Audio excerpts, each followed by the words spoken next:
A caverna do Platão vem em cima desse tipo de pensamento também ou é outra coisa? Aquela coisa de que das sombras e da realidade, da gente perceber o mundo. Qual que é a ideia da caverna de Platão, se pudesse? Porque eu já escutei várias explicações, eu queria saber tua visão sobre isso. Que é tão usado hoje em dia, né? Desde Matrix ou vários filmes e livros e tal, são baseados na caverna do Platão. O mito da caverna é o livro 7 do Diálogo à República, né? Tá. 7º capítulo. E esse mito, ele basicamente, você falou um pouco dele, vários prisioneiros dentro de uma caverna. Correntados, né? Presos a essa caverna, de tal maneira que até a liberdade de movimentos para olhar para trás eles não tinham. E atrás deles um muro, e por trás desse muro uma fogueira. Entre essa fogueira e esse muro passam pessoas carregando objetos, e essas sombras desses objetos batem lá na parede para onde os acorrentados estão olhando. E também as vozes desses que passam, através de um efeito de eco, vai bater lá. Então, para os que estão acorrentados, aquelas sombras são reais. São elas que falam, elas são a única coisa que existe. Num determinado momento, há um mais inquieto que rompe essas correntes, vai se remexendo, rompe essas correntes, olha para trás e vê que tudo aquilo ali é um engano. Vai, então, olha para a saída da caverna, vê uma luz muito mais intensa do que aquela da fogueira e procura então sair da caverna. E vai tropeçando, levantando, caindo até chegar lá, vê as coisas iluminadas pela luz do sol. Coloridas, intensas, Isso. Tridimensionais. A luz do sol para Platão é a ideia do bem. Vamos comentar isso já. Tá. E então, esse homem que chega lá fora e se liberta pelo seu próprio mérito seria um filósofo, um buscador da sabedoria. Mas se além de se libertar, ele quer levar também consigo a humanidade para a luz, ele voltaria e tentaria libertar esses prisioneiros que ficaram. Aí ele se tornaria um político. Imagina você o que era o conceito de um político. É aquele que, sem nenhum interesse pessoal, porque ele mesmo já superou essa experiência e volta atrás. Ele poderia ter guardado para si e desfrutado, e ele ainda pensa nas outras pessoas. Ele diz que quando uma pessoa deseja um posto de governo, é sinal de que ela não é o político. Um político teria que fazer um sacrifício de voltar atrás para conduzir as pessoas para fora da caverna. Se deseja, porque isso é algo que está acima dele. Sim. Então não é ele. Então, basicamente, esse mito da caverna, que se aplica a várias coisas na realidade, né? Mas no seu plano mais sutil, ele falaria a respeito do materialismo, da realidade material onde nós estamos. Se você considera a maneira como nós vivemos, o que é real para nós, são coisas palpáveis, coisas perceptíveis através dos sentidos.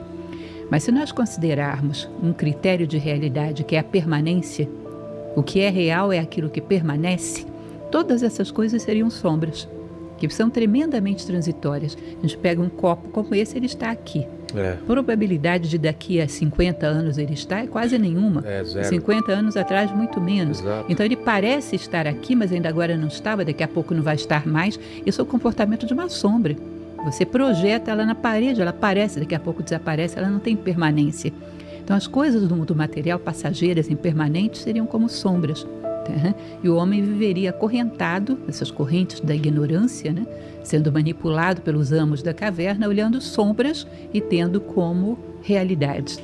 Até que num determinado momento o ser humano esgota essa experiência, começa a ter uma inquietude, começa a ter dúvidas que a vida seja realmente isso. Aí é que é interessante, porque essa dúvida não vem de um plano racional. A razão só via as sombras e considerava que as sombras eram a realidade. É como se ele tivesse uma intuição de que a vida não era só aquilo, que a vida deveria ser mais do que aquilo.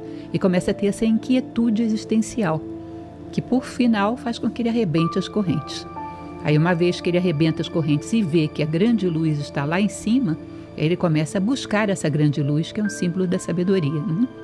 O buscador da sabedoria é o filósofo. Então aquele que começa a escalar a caverna para sair. Quando chega lá fora, ele vê as coisas iluminadas pela ideia do bem. Olha que interessante. Quando eu olho as coisas dentro da caverna, eu vejo as coisas iluminadas como se fosse por uma lanterna muito fraquinha, que ilumina vela, só, ou uma vela, ilumina só um aspecto desse objeto, que é o que me interessa. Eu vejo das coisas só o que me interessa. Há uma frase de Tolstói, inclusive, que ele diz: há quem passe por uma floresta e só veja lenha para a sua fogueira. Eu fragmento as coisas, só vejo o que me interessa. Eu olho com os olhos do meu interesse. Eu bebo água nisso daí. Isso. Ou seja, ele existe só para me servir, por ele mesmo não. Tá? Quando você sai da caverna, você olha as coisas iluminadas pela ideia do bem. O que significa isso? Olhar para isso considerando o que é o bem desse objeto em si, independente dele me servir ou não, pelo direito que ele tem ao bem que ele é próprio.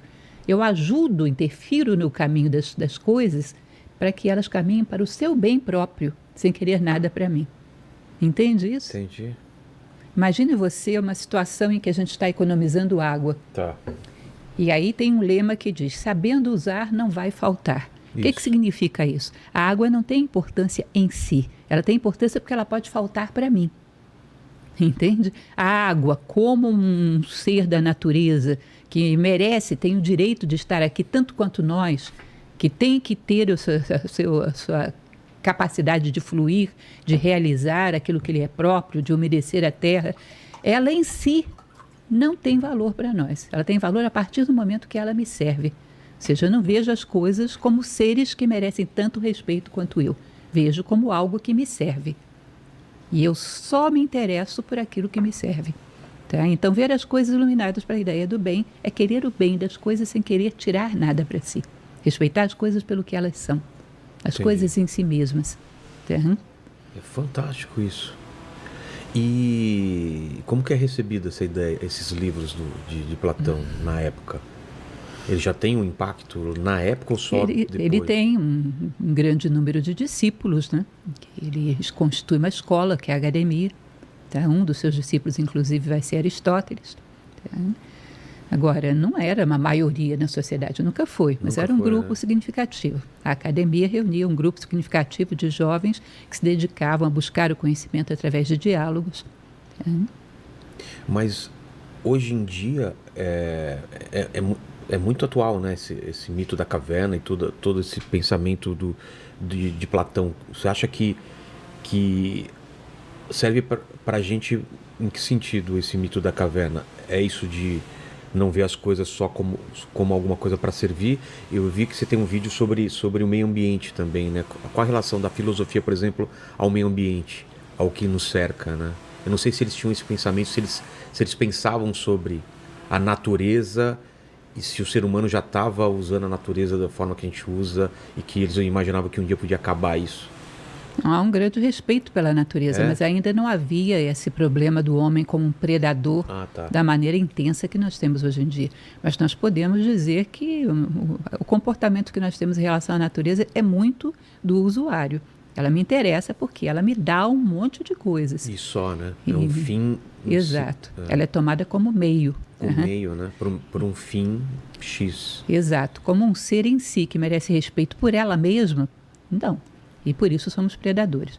A partir do momento que consideramos que as coisas existem e têm tanto direito de estar aqui quanto eu respeito pelo que ela é e não pelo que ela pode me servir, nós não seríamos tão predadores. Entendi. Então, tudo está a nosso serviço. Tudo está para nós dispormos da maneira que quisermos. E isso é a base do homem predador, que é a base de todos os problemas ecológicos, evidentemente.